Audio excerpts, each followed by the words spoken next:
নমস্কার, তোমাদের সবাইকে সানা স্মাইল এডুকেশন সেন্টারে স্বাগত জানিয়ে আজকের ক্লাসটি শুরু করছি। আজকে তোমাদের সঙ্গে আলোচনা করব তোমরা যারা ষষ্ঠ শ্রেণীর ফার্স্ট ইউনিট টেস্ট পরীক্ষা দেবে 2026 সালে। তোমাদের জন্য আজকে নিয়ে চলে এসেছি পরিবেশ বিষয়ে সাজেশন, পূর্ণমান 30। এই সাজেশনের মধ্যে থাকবে তোমাদের প্রশ্নমান 2, 3 ও 5 নাম্বারের গুরুত্বপূর্ণ প্রশ্ন ও তার পেজ নম্বর সহ উত্তর। দেখো, প্রতিটা প্রশ্নের পাশে উত্তরের পৃষ্ঠা নম্বর দেওয়া আছে। চলো এবার মূল বিষয়ে যাওয়া যাক।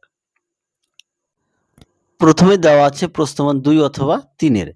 একে দেওয়া আছে সংজ্ঞা লেখো, কেলাসন কি, পরাগ মিলন কি, মিথজীবিতা কি। এগুলো সব সংজ্ঞা বা কাকে বলে বা বলতে কি বোঝো।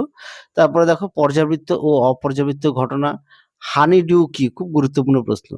যোজ্যতা ও চিহ্ন কি, পরজীবী কি, খাদ্য খাদ্য সম্পর্ক কি, দ্রাব ও দ্রাবক কি। তারপর আছে রাসায়নিক পরিবর্তন। আচ্ছা, রাসায়নিক পরিবর্তন একটু বানানটা মিস্টেক আছে, আমি দুঃখিত। পরবর্তী দেখো ধাতু ও অধাতু যৌগিক পদার্থ কাকে বলে। দেখো প্রশ্নগুলো দেখে নাও। পরবর্তী দেখো আছে 2 দাগের ভৌত পরিবর্তন ও রাসায়নিক পরিবর্তনের মধ্যে পার্থক্য লেখো। পাশেই দেখো পেজ নাম্বার দেওয়া আছে, পাঠ্য বইয়ের 13 নম্বর পেজ।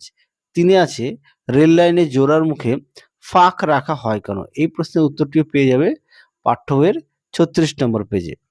4-এ দেখো H2H, H2O, 2H2 বলতে কি বোঝো।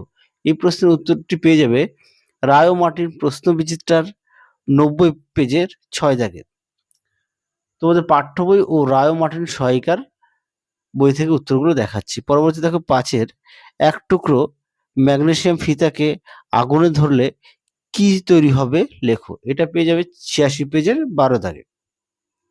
6-এ আছে পাউরুটির গায়ে ফুটো ফুটো থাকে কেন। দেখে নাও পেজ নাম্বার 7-এ দেখো কয়লার বড় টুকরোর চেয়ে কয়লার গুঁড়োর দহন দ্রুত ঘটে কেন, ব্যাখ্যা করো। 8-এ আছে বালি, লোহার চূর্ণ ও লবণের মিশ্রণকে কিভাবে পৃথক করবে। দেখো পৃষ্ঠা নাম্বার দেওয়া আছে। 9-এ আছে সাগর কুসুম ও ক্রাউন মাছ কিভাবে মিথজীবিতা সম্পন্ন করে। 10-এ আছে সাগর কুসুম ও সন্ন্যাসী কাঁকড়ার মধ্যে মিথজীবিতার সম্পর্কটি লেখো। খুবই গুরুত্বপূর্ণ প্রশ্ন। পরবর্তী প্রশ্ন দেখো 11 দাগের ধাতু ও অধাতুর পার্থক্য লেখো। প্রতিটা প্রশ্নের পাশে পেজ নাম্বার দেওয়া আছে, তোমাদের সুবিধার্থে দেখে নাও। পরবর্তী প্রশ্ন দেখো চিহ্ন ও সংকেতের পার্থক্য লেখো। দেখো পরবর্তী প্রশ্ন দেখো হাইড্রোজেন গ্যাস ও অক্সিজেন গ্যাসের ব্যবহার লেখো। 14 দাগে দেখো ধান খেতে এজোলা চাষ করলে সুবিধা হয় কেন। পরবর্তী প্রশ্ন দেখো H2O সংকেত থেকে তুমি কি কি কথা বলতে পারো। 15 দাগের। 16 দাগে দেখো উদ্ভিদ ও প্রাণীর পারস্পরিক নির্ভরশীলতার সম্পর্ক দুটি উদাহরণ সহযোগে ব্যাখ্যা করো। 17 দাগে দেখো ঔষধ প্রস্তুতিতে জীবাণুর ভূমিকা লেখো। পৃষ্ঠা নাম্বার 16 পেজের 31 দাগ।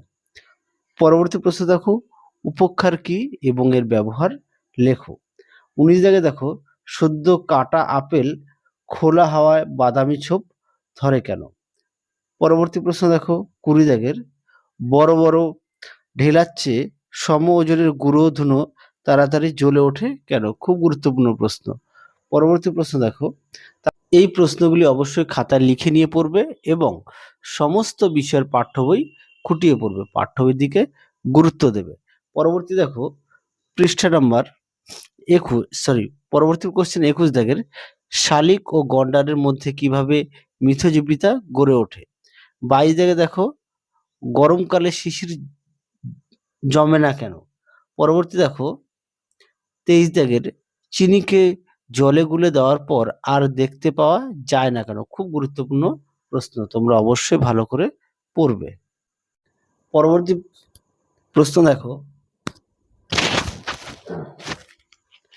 যৌগগুলির সংকেত লেখো। Carbon dioxide, hydrogen sulphide, phosphine, ammonia, tetrachloride, methane, pentachloride, খাদ্য লবণ, ম্যাগনেসিয়াম অক্সাইড, হাইড্রোজেন সালফাইড। এছাড়াও তোমরা পাঠ্য বই থেকে আরো বেশ কিছু একটু দেখে নিও। যে যৌগগুলো সংকেত দেওয়া আছে সেগুলো একটু দেখে নিও। তাহলে চলো আজকের মতো এখানেই সমাপ্ত করছি। আবার দেখা হবে খুব শীঘ্রই তোমাদের পরবর্তী ভিডিওতে। তোমরা সবাই সুস্থ থেকো, ভালো থেকো। আজকের মতো টাটা।